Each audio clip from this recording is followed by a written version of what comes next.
Welcome back to the show on this glorious day here in Te Aroha. I'm having such a great time cruising around my old hometown.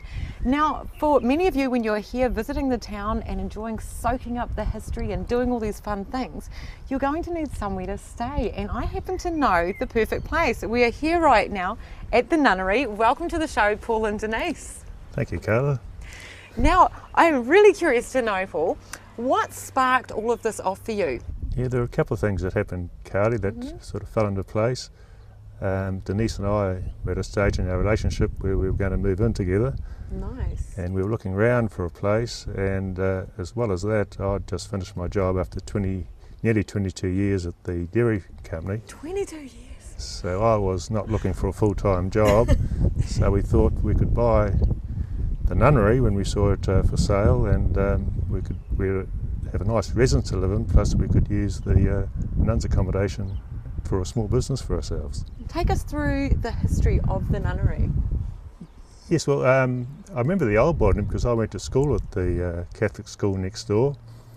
I only went there once because there used to be choir lessons there, and I went once and was dismissed. You were a choir boy? Dismissed from the choir.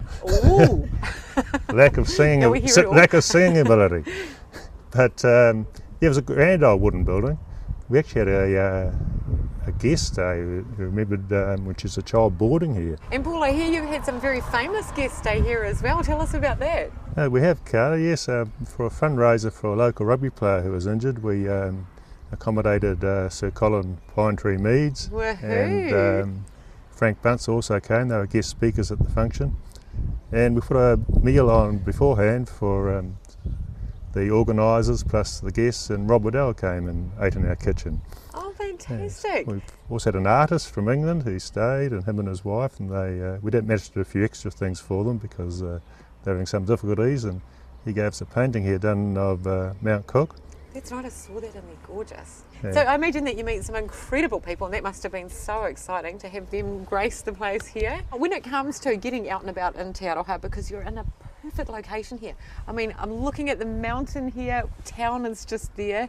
You know, take us through some of the things that we can do while we're wandering around here. I think you're lucky being at the Nunnery in that you're so close to the town centre, yet it's pretty quiet here, isn't it? You can start walking up the mountain pretty close from here. You can go up past the water towers, or we're about 5 or 7 minute walk from the domain and the hot pools. And of course in town's a lot of restaurants and that, clubs. It's so peaceful and private. You've got the mountain. It is just magical. Yeah. Now, we've got to let our viewers know something. This guy is amazing. You have been up Mount Te Aroha how many times? Well, I started doing it when I was about 38, 39. I'm considerably older than that now. So I'm probably average about twice a week, so it would be over 1,000 times, I think. That is amazing. Yeah. That is amazing. I still enjoy it every time. It's good to get in the bush, and and it's a good workout, and I really do enjoy it. Otherwise you wouldn't do it, would you? Absolutely. Yeah. Did you hear that, people? This man is an absolute inspiration. You're definitely going to make me look at myself from now on. Think about it. Now, Denise, you have done such an incredible job inside the place with all your creativity and artisticness everywhere.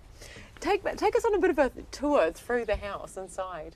Well, we've got 2 single rooms and 3 double rooms, and we have a studio unit also, which is really cool. You know what I really buzzed on looking through is the fact that there's like so many authentic things still there in place, like the fold down desks. What would some of the original things be here that are still around here? The rooms. The rooms, yeah. And the Remu? Yeah, with the Remu, we've got really nice Remu fittings, which is really, really nice now, and they've never been painted over. A lot of places paint the Remu and the natural timbers, but we've managed to keep it all, which is really nice. I love the fact that you have nurtured all of those things. Yes, that's good. Yeah, it's about keeping the soul, isn't it? Oh, yes. I noticed you've got so many like pampering things in here, like heat pumps and bathrobes. Often people pack their bags and forget their robes, and we have a shared shower and toilets, so we can't really have our guests wandering down the passage without a robe, so we thought that would be the best thing to do. That's right. So they've been used as well. And they get washed every time. They Awesome. do. They do, yes. Because all of those special things make the difference, don't they? And I mean, Oh, yeah. people that have a love for history as well. Like, for example, I noticed there's some original rooms still here, like the chapel. Tell us about that. Well, that is Wow. now our bedroom, and it's absolutely wonderful. It was Yeah. a big, huge room with a bright red carpet, and now it's got our room in there with a fabulous walk-in wardrobe. Completely changed. I'm sure the nuns won't recognise it. But it's Yeah. very, very nice. So have you enjoyed the process of like bringing all of this together? Oh, definitely. We haven't changed a lot. All we've really done is enhance what's there, and nicer colours probably, because in the 70s the colours were very Yeah. bright and They were, weren't they? orange and I still remember. colourful and flowers. So it's quite plain now, but it is nice. But it's so restful, isn't it? It's so, I don't know, it's just like earthy and light and buoyant. I mean, that's the feeling that you Oh, get yes. walking through. The music room, that's another room that we've worked on. The students used to learn music there. The nuns would teach them music. I think Paul touched on that Gorgeous. before. Yeah. And that's now our guest bedroom for family and friends. So it has an ensuite also, but that's kept as our area. So it's quite Yeah. separate to the guests here. that look Absolutely, in. so they can feel that whole sense of privacy for themselves as well, can't they? Oh, I hope so. Yes, I Yeah. think they can. You guys are certainly living the dream, I've got to say. I mean, this is absolute paradise here. I can see why you love and enjoy what you do here. So to let our viewers know, so they can hop online and check it out and get all excited, what is that website? www.nunnery.co.nz. Wonderful. Yes. And also just a contact phone number so we can give you a call. 884 4436, which is 07 884 4436. That's wonderful, Denise. Yes. Thank you so much. I've so enjoyed sitting out here and enjoying your company with both of you today.